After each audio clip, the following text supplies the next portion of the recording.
Boss, eti umeniita? Ndio nimekuita. Kuna kitu nataka unisaidie. Kitu gani hicho rafiki yangu? Alex, nilishakwambia hakuna urafiki kwenye masuala ya kazi.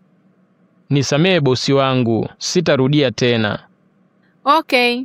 Nilitaka unisaidie kuiangalia kampuni yangu kwa sababu nataka kusafiri kidogo kwenda nje ya nchi kwa muda wa miezi 2 hivi, na nimekuamini wewe kwa sababu nakufahamu kwa muda mrefu. Hakuna shida boss, mimi niko tayari. Vizuri. Sasa mafaili ya kudili nayo ndani ya huo muda ni haya hapa. Pia kuna nafasi za kazi nimezitangaza na watu wameshaanza kuomba. Hivyo utashirikiana na HR kuwafanyia interview ili tupate mtu mmoja ambaye ataajiriwa kwenye nafasi ya uhasibu. Hakuna shida boss, nitafanya hivyo. Haya, kwa heri, uwe na kazi njema. Asante sana boss, na wewe pia uwe na safari njema.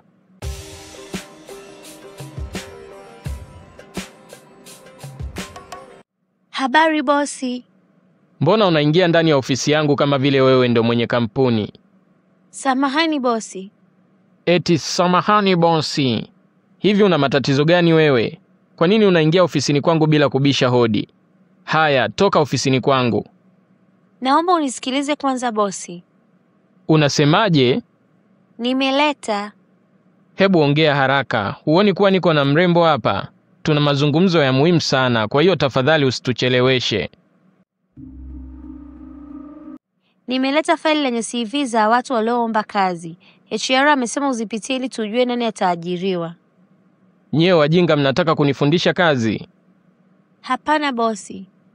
Sasa mrudishie HR hilo faili lake na umwambie mimi nitaajiri mtu ambaye nitamfanyia interview mwenyewe na sio watu ambao wamewafanyia interview yeye. Haya, potea ofisini kwangu haraka. Sawa bosi. Hivi mpenzi, wewe hautaki kazi? Nataka.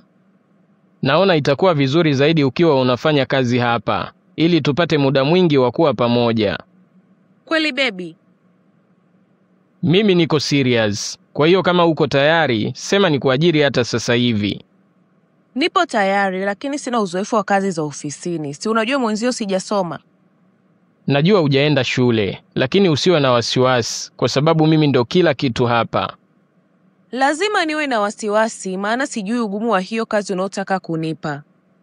Nimeshakwambia usiwe na wasiwasi kwa sababu mimi sikuajiri ili uwe mfanyakazi hapa, bali nakuajiri ili ukae na mimi hapa ofisini kwangu. Yaani nataka niwe na kuona kila muda. Wow baby, unamaanisha kazi yangu itakuwa ni kukaa tu alafu mwisho wa mwezi nalipwa mshahara? Ndiyo baby, kwa hiyo kuanzia sasa umeshaajiriwa na mshahara wako ni shilingi 800 kwa mwezi. Wow jamani, asante sana baby. Nakupenda sana Alexi. Nakupenda pia cha usiku. Unatafuta perfume original kutoka Ufaransa na Ujerumani kwa bei nafuu? Karibu Tigint Saints, wauzaji wakubwa wa jumla wa manukato ya mafuta bora kabisa. Kwa wauzaji wa jumla tuna ofa za kipekee. Lita moja ya perfume utaipata kwa shilingi 120,020. Nusu lita kwa shilingi 64,000 na robo lita kwa shilingi 34,000. Pia tunauza chupa za kuhifadhi perfume kwa bei ya jumla. Dazani ya chupa za ujazo wa mililita 2 na mililita 3 utazipata kwa shilingi 2,600. Dazani ya chupa za ujazo wa mililita 6 utazipata kwa shilingi 3,000. Na chupa za display za ujazo wa mililita 150 utazipata kwa shilingi 2,400 kwa chupa moja. Tembelea Tigint Saint leo. Tupo Nairobi, Kenya, barabara ya Dubois.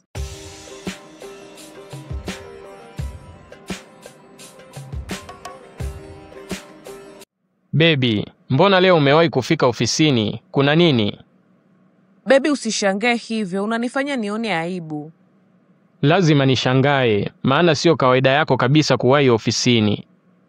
Wala hakuna jipya baby, ila leo nimewahi ili nije kutumia bando la bure maana bando langu limeisha. Sasa mbona hukuniambia kuwa bando lako limeisha? Nilisahau baby. Basi usijali, jioni tukitoka nikumbushe nikununulie bando la GB 50 la kutumia wiki hii. Jamani baby, nitafurahi sana. Usijali kipenzi changu, yaani ukifanya vizuri kazi yako ya kunifurahisha na kuahidi nitakufurahisha hadi ushangae. Hodi. Nani? Ni mimi Malaika. Ingia. Habari za kazi bosi. Unataka nini? Bosi, nimekuja kutoa malalamiko yangu kuhusu huyu binti. Kafanyaje? Yaani toka umwajiri hajafanya kazi yoyote. Yaani hakuna anachokijua zaidi ya kukaa ofisini kwako na kuchati. Hii sio sawa bosi. Anatakiwa kukaa pamoja na wafanyakazi wengine ili ajifunze kazi. Kwa sababu sasa hivi analipwa mshahara wa bure na wakati hafanyi kazi yoyote. Hivi we Malaika, una akili kweli? Unawezaje kumuongelea huyu binti mrembo maneno machafu kama hayo mbele yangu? Sasa nisikilize. Nenda kawaambie wafanyakazi wote waende nyumbani wakapumzike. Leo kazi zao zote utafanya wewe. Si unaona huyu binti anafaidi? Haya, nenda sasa hivi. Na ole wako ni wakute. Nataka wote waondoke, ufanye kazi mwenyewe. Lo, yani we dada ni mbea. Kwa hiyo kumbe inakuuma mimi kukaa bure hapa ofisini. Haya, njoo basi ukae na wewe kama unaona ni rahisi sana kukaa hapa. Pole baby kwa maneno ya huyu mpuuzi. Sijapenda kabisa baby, naomba muwajibishe tafadhali. Usijali kuhusu hilo. Siku zake hapa kazini zinahesabika.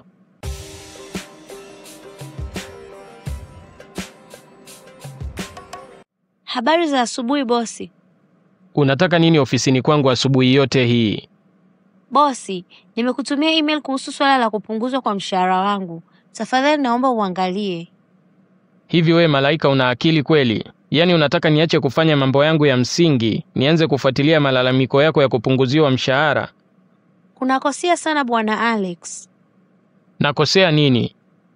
Kwa kweli hii ofisi unaiendesha vibaya. Haiwezekani huyu binti ambaye hafanyi kazi yoyote alipwe mshahara mkubwa. Alafu mimi ninayefanya kazi nilipwe mshahara mdogo. Kwa hiyo unataka nifanyeje? Cha usiku ndo anastahili kupunguziwa mshahara. Tena ikibidi asilipwe kabisa. Kwa sababu hafanyi kazi yoyote. Naona umechoka kufanya kazi kwenye hii kampuni. Sasa ngoja nikufukuzishe kazi ili iwe funzo kwa wafanyakazi wajeuri kama wewe. Huna uwezo wa kunifukuzisha kazi kwa sababu sio wewe uliyeniajiri hapa. Unasemaje Malaika? Ina maana umesahau kuwa mimi ndio bosi sasa hivi? Sasa ngoja nikuonyeshe nguvu yangu. Kuna nini humu? Mbona kama mnagombana? Bosi, huyo mjinga hataki kufanya kazi. Halafu anakuja kulalamika kwa nini nimempunguzia mshahara. Mama, huyu msaidizi ulimwachia angalia kampuni yako anafanya vitu vya ovyo sana. Yaani hafanyi kazi na isitoshe kamwajiri mchumba wake ili akae naye huko ofisini. Huyo mchumba wake anafanya kazi gani? Huyo mchumba wake tangu aajiriwe hajawahi kufanya kazi yoyote zaidi ya kukaa na Alex hapa ofisini. Na kitu kilichoniumiza zaidi ni kwamba Alex amenipunguzia mshahara wangu na kumuongeza huyo mchumba wake ambaye huwa anashinda naye hapa ofisini. Hebu acha kumvunjia bosi heshima. Unamuita bosi wangu mama wewe kama nani? Acha kujipendekeza we mjinga. Alex, nyamaza. Kwa taarifa yako, Malaika ni mwanangu wa kumzaa kama ulikuwa hujui. Na nilimleta hapa ili awe anachunguza mwenendo wa hii kampuni.